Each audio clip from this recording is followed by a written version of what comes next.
আমি বাড়ি আসার পরে পকুর যে রিয়াকশান সেটা পকুর পিসি ক্যামেরাবন্দি করেছে, সেটাই আমি আপনাদের সঙ্গে শেয়ার করলাম।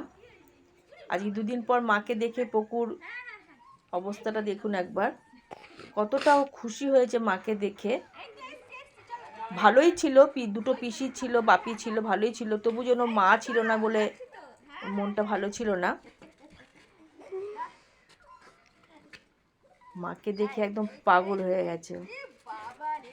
এবার আমি ওকে ধরতে যাব, ও আমাকে ধরতে দেবে না। ওইটা ওর রাগ না অভিমান জানি না, অত বলছি আয় আয়, কিছুতেই আমার কাছে আসবে না।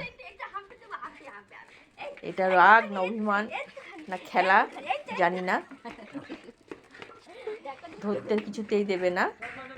শেষমেশ ধরেছি, তারপরে মেয়ে আমার কত আদর করলো। আমি ওকে আদর করবো কি, ও আমাকে আদর করছে।